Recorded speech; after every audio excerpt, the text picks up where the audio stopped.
Chers amis, shalom uvracha pour cet après-midi, fin de soirée d'ailleurs, en ce mardi 28 du mois de novembre et le Tet Vav, le 15 du mois de Kislev. On a un jour urgent, Bezrat Hashem, il faut faire des Teilim pour un juif de grande valeur, Yosef Ben Esther, qui se trouve actuellement à l'hôpital et qui a besoin, hommage de Rachmé Shamaim, de nos prières. Donc pour sa réfoua chez les mains urgente, offert par sa fille Ayekara, Ilanit, Ouizerat,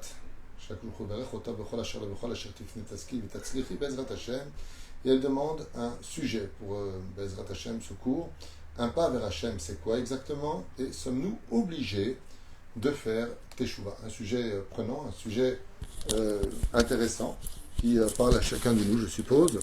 Donc il y a Ratson que le mérite de cette étude soit Bezrat Hashem pour Yosef Ben Esther, Sa'achlama Meira, Bezrat Hashem qui est un grand miracle pour lui, en urgence, et en même temps un grand remerciement pour Ilanit, Awizerat, à qui on souhaite beaucoup de mazal, un zivugagun, briut et un arichut yamim valakol irat shamayim.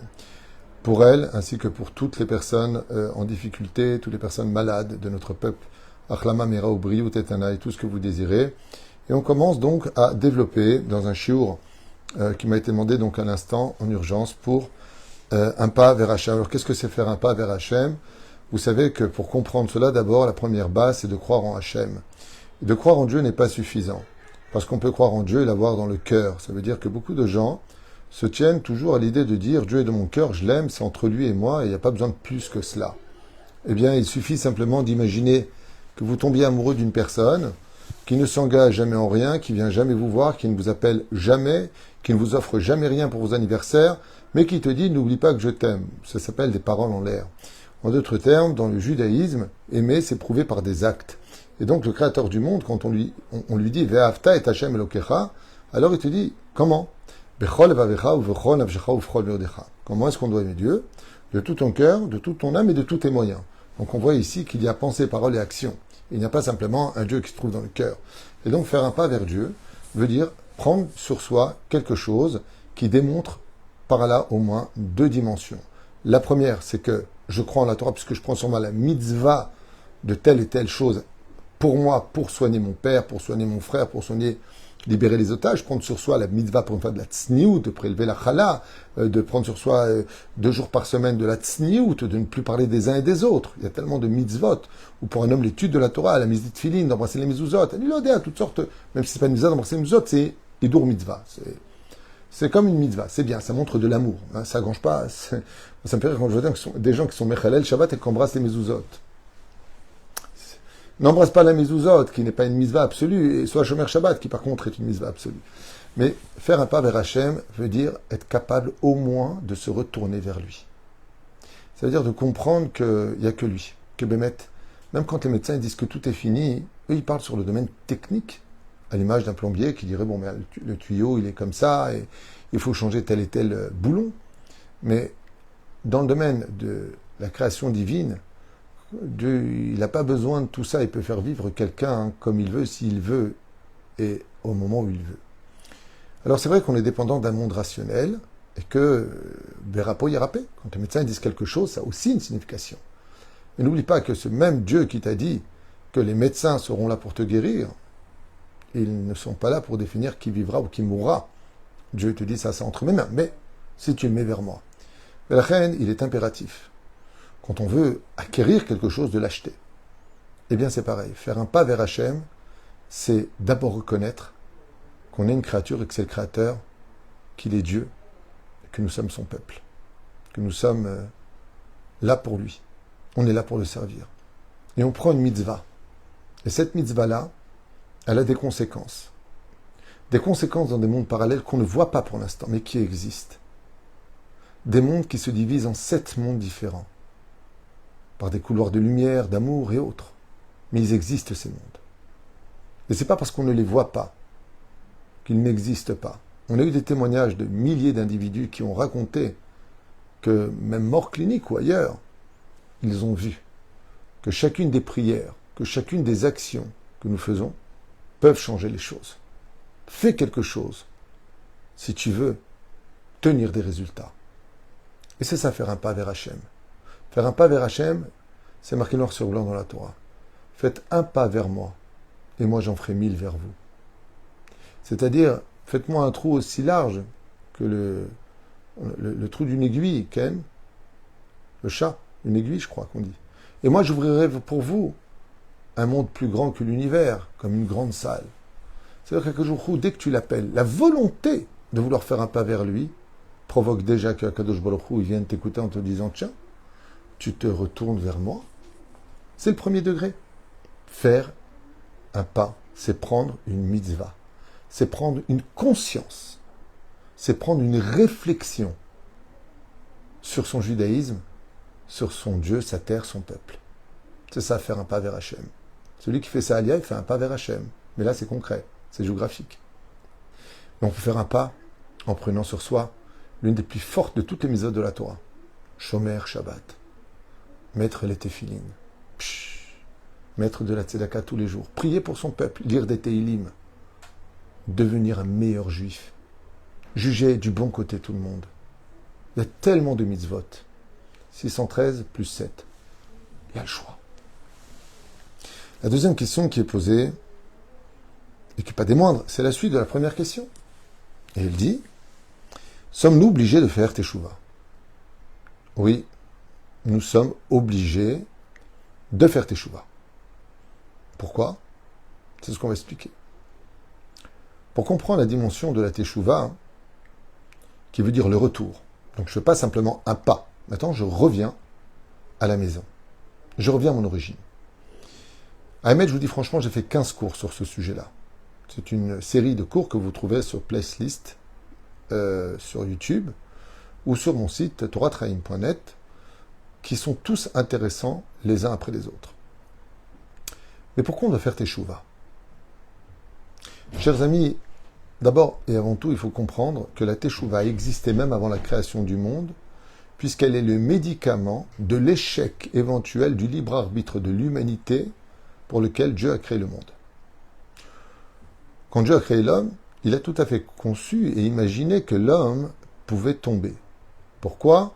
Parce qu'il lui a aussi laissé le cadeau de l'humanité, le libre arbitre, le choix de faire le bien ou de faire le mal, de laisser vivre ou de laisser mourir. Ce sont des choix. Et alors quoi? Il n'y en a pas qui vont mentir, il n'y en a pas qui vont tricher, il n'y en a pas qui vont voler, il n'y en a pas qui vont arnaquer, il n'y en a pas qui vont tomber. Oui. Qu'est-ce qu'a fait Hachem? Il a créé un joker qui appartient à toutes les générations et à tout moment. Il n'appartient pas qu'à l'époque de la fête juive de Yom Kippourim, il appartient à tout moment, ou des slichot. À tout moment de la vie d'un juif, il peut faire teshuva. Et dès qu'il prend la teshuva dans la main, il tire sur la sonnette d'alarme en disant « Stop, just a minute. Il y a un truc qui ne va pas. » Et qu'est-ce qui ne va pas? Quand on prend une route, qu'on est persuadé qu'on voyage dans le nord, pour nous on roule, c'est quand même pas mal de kilomètres qui ont été avalés. On roule, et l'essence qui descend. Puis à un moment, on arrive à une station essence et on refait un plein d'essence parce qu'on voit qu'on n'arrive pas au but pour lequel on a pris la voiture. Est-ce qu'on en voudrait? Est-ce qu'on en voudrait aux pompistes de nous dire, mais excusez-moi, si vous vouliez aller dans le nord, eh bien, sachez que vous roulez dans le sud. Est-ce qu'il nous aura rendu service? Ou est-ce qu'il va nous énerver? Les indigents vont dire « Ouais, je comprends pas, pourquoi vous me le dites? Et moi, je croyais que je roulais dans la direction du nord, alors que vous me dites maintenant qu'on est dans le sud. Ça veut dire que tous les kilomètres que j'ai fait, toutes les ans, l'essence et le temps que j'ai gaspillé pour rien. » Ou est-ce qu'on va lui dire « Vous êtes sûr, Toda Rabba, merci du fond du cœur, car grâce à vous, je ne vais pas encore gaspiller et du temps et de l'essence pour aller dans la mauvaise direction. » La Teshuvah, c'est ce qui mène l'humanité automatiquement dans la bonne direction pour laquelle le monde a été créé. Donc, est-ce qu'il est obligatoire de faire Teshuvah? La réponse est oui, c'est obligatoire, parce que sinon, tu n'iras jamais dans la bonne direction. Sans Teshuvah, on est automatiquement hors la loi.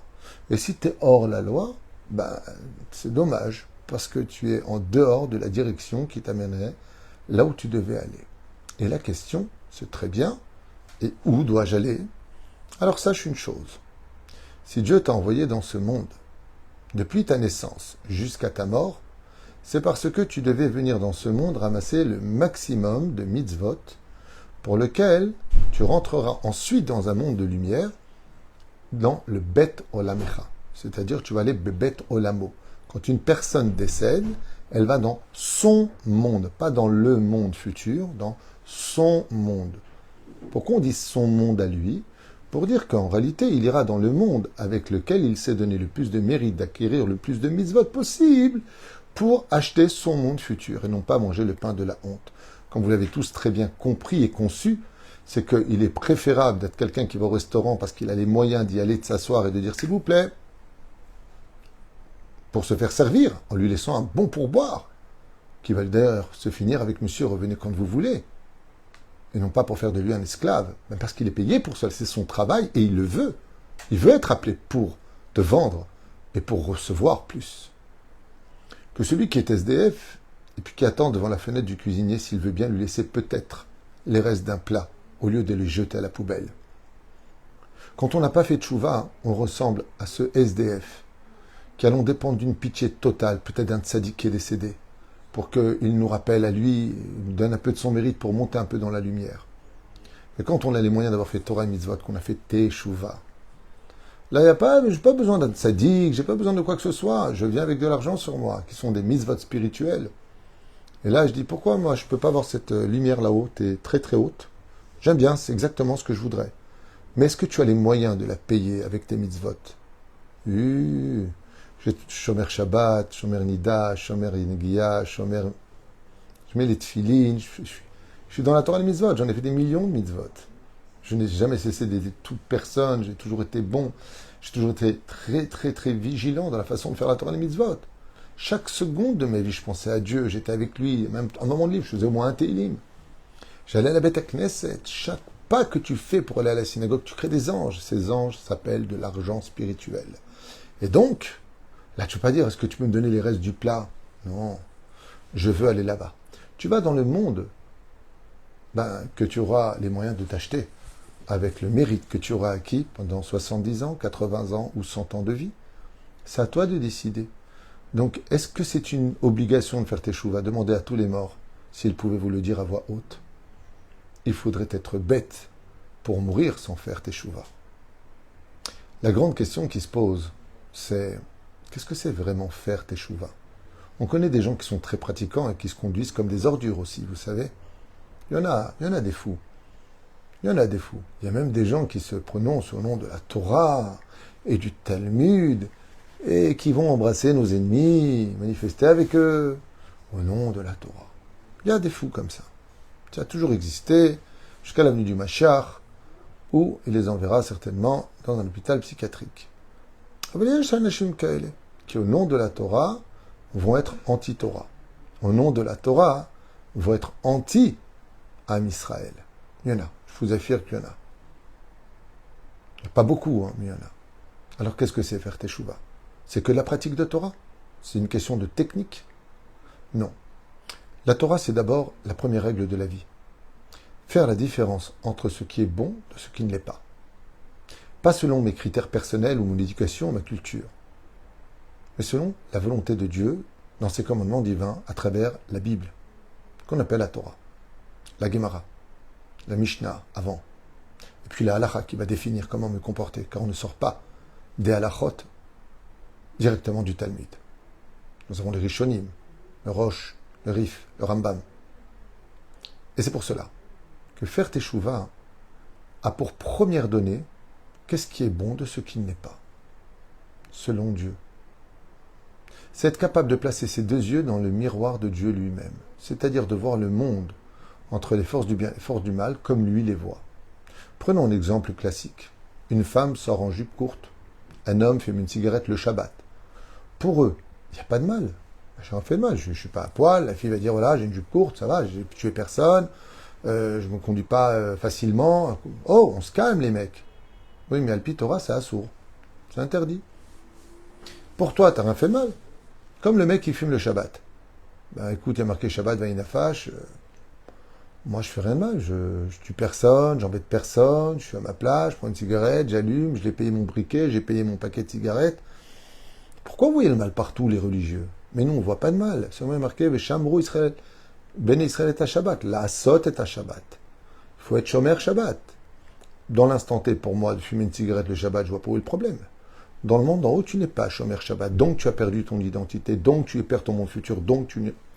Il y a des conséquences. C'est la première règle. Si je n'accepte pas dans ma teshuva cette obligation de voir le monde par les yeux que la Torah nous donne, non pas comme un dogme ou comme une espèce de malice manipulatrice qu'on voit très souvent chez les tyrans, les gourous qui vont imposer des lois qui vont que dans leurs intérêts financiers ou débauchés. La Torah, c'est un code de la vie, et la preuve en est. Un gourou ne te laisse pas le choix, sinon il te vire de sa secte. Mais la Torah, elle te garde. Un juif qui est né juif, il peut même se convertir à ce qu'il veut, il reste juif. Donc automatiquement, à partir du moment où je fais teshuva, c'est que j'ai pris conscience qu'il existait du bien et du mal dans des dimensions que moi, je ne voyais pas. À retenir à vie, ce que je viens de vous dire. C'est vraiment à retenir à vie. C'est plusieurs œuvres d'études, des heures d'études, pour dire une phrase aussi simple. La deuxième chose, nous avons les lois du Rambam sur la teshuva. Azivatachet. D'abord, arrêtez. Arrêtez de faire du mal. Ensuite, regrettez d'avoir fait du mal. C'est pas le tout d'arrêter. Il faut aussi regretter. Parce que le regret démontre que ce que j'avais fait n'était pas bien. Et j'en suis conscient. Ensuite, prendre sur soi de ne plus jamais revenir sur cette erreur. Qu'est-ce qu'il y a de mal à cela?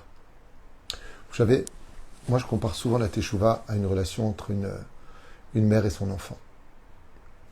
Quand une mère dit à sa fille ou à son fils, non, je ne veux pas que tu y ailles. Je ne veux pas que tu le fréquentes. Tu ne dormiras pas chez lui. Non, ne joue pas avec ça. On a envie de lui dire à la maman, mais tu vas te calmer, peut-être tu nous lâches, on fait ce qu'on veut, non? Non. Fais pas ce que tu veux.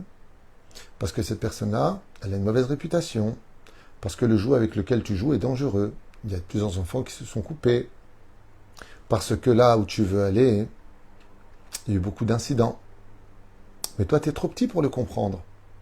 Alors vous savez ce qui se passe quand la maman elle dit non à son bébé, à son fils? Ben, le fils il dit, maman t'es caca. Maman est pas gentille. Parce qu'avec son petit intellect, il ne voit pas lui où est le danger. Mais Dieu sait où est le danger. Le fait de poser la question, est-ce obligatoire de faire teshuva, reviendrait à dire, est-ce qu'un bébé doit vraiment faire ce que demandent ses parents? Les parents normaux qui aiment leurs enfants, bien sûr. Réponse, oui. Parce que tout ce que va demander l'enfant, ou plutôt plus tout ce que vont demander les parents, c'est pour le bien de l'enfant. Dieu a existé avant de nous avoir créés, il existera toujours. Il a créé le temps, il a créé la création, il a créé l'idée de l'infini. Dieu n'a pas besoin de toi. Ce qui fait que le seul perdant, si tu ne fais pas tchouva, c'est toi. Dieu, ça ne lui change rien. Sauf une chose. Le fait de te gâter si tu as fait tchouva. Parce que la mort n'existe pas. Et que mourir, c'est continuer à vivre son corps. C'est pour cela qu'au lieu de manger le pain de la honte, est-ce que c'est obligatoire de travailler dans ce monde? Ça reviendra au même niveau. Je vous pose une question. Imaginez une des pires choses qui puissent vous arriver. Une femme, un mari ou un enfant, chez vous à la maison, votre enfant, qui fait rien de sa vie. Il est dans la chambre toute la journée sur le portable. Rasra, bouge, fait quelque chose. Oui. Métro, boulot, dodo. Lui, il fait rien. Un juif n'est pas venu dans ce monde pour travailler, manger et boire. Un juif doit boire, travailler et manger, si vous voulez, pour servir la Torah. Comme je le dis souvent en rigolant, je n'ai encore jamais entendu qu'on organisait la Iloula de Einstein, ou du plus grand musicien, ou du plus grand technicien, ou astrophysicien, ou du plus grand savant de l'histoire. Ils ont vécu, on a leurs œuvres, bravo Newton, Thomas Edison, mais il n'y a pas pour autant de Iloula, de bénédiction, de Amerachem al Kol Biryotav. Qui se rappelleront d'eux? Ça fait pas tellement longtemps. À l'époque de la Grande Grèce, l'époque de Hanouka, des héros se croyaient inoubliables dans l'histoire. Aujourd'hui, ils n'existent qu'à peine comme des légendes. Et demain, n'intéresseront absolument plus personne. Nous, mon cher Rabbeinu, Avraham avant lui, Yitzhak, Yaakov, tous les noms dont on se souvient de l'histoire étaient tous des gens qui avaient fait Teshuvah. Ce qui fait que si un jour tu as envie de toi aussi appartenir à une empreinte existante dans ce monde dans lequel on vit, alors accroche-toi à la vie qui est la Teshuvah et la Torah. Ce n'est pas le nombre d'années ni comment tu es mort qui définira qui était ta vie, mais c'est de savoir quelle lumière tu as laissée dans ce monde pour qu'on ne t'oublie jamais. Parce qu'il y a des gens qui sont vivants qu'on a déjà oubliés. Il y en a d'autres qui sont morts depuis des décennies, mais qu'on n'oubliera jamais. La question est de savoir quelle mémoire tu as laissée dans ta vie. Donc si tu poses des questions, est-ce que c'est obligatoire de faire Teshuvah? J'irais plutôt, il faudrait être fou pour être venu dans ce monde sans faire Teshuvah. Puisque le but de ce monde, c'était de ne pas utiliser ce joker parce que tu étais venu déjà dans la Teshuvah.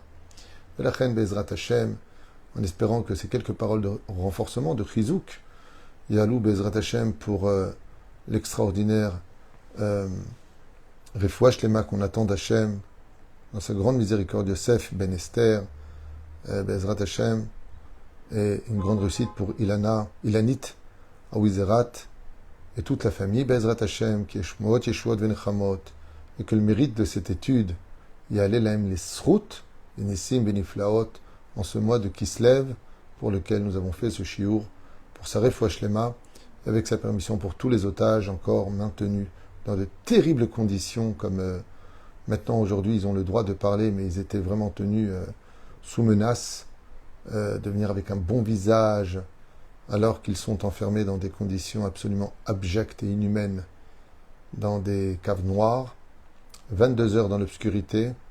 Le premier qui parle se faisait massacrer, les femmes sont violées. Voilà les témoignages aujourd'hui qui sortent de ceux qui sont sortis de là-bas.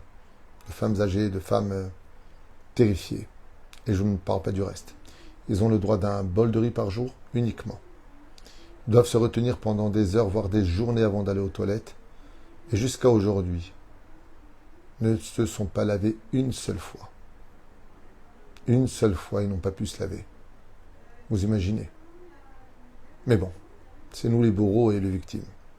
Hachem, Bezrat Hashem, que Dieu nous fasse de grands miracles pour le Refouach Lema, pour les libérations de nos otages, et puis surtout pour une chose qui me tient tellement à cœur, que la vérité sorte dans le monde. Il y en a marre de tous ces mensonges médiatiques, cette manipulation antisémite, ces images, ces vidéos, puis cette haine de gens qui ne posent pas de questions, qui viennent juste accuser et montrer du doigt.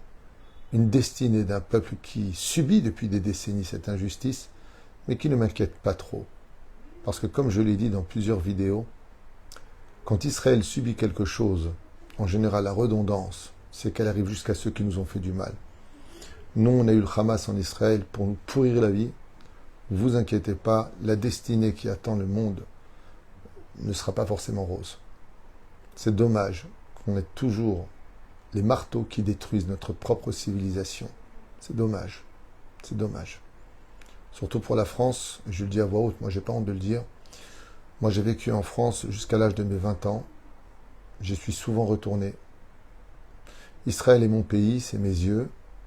Et je peux dire que la France, et j'ai fait beaucoup de pays dans ma vie, beaucoup de séminaires, c'est le plus beau pays du monde.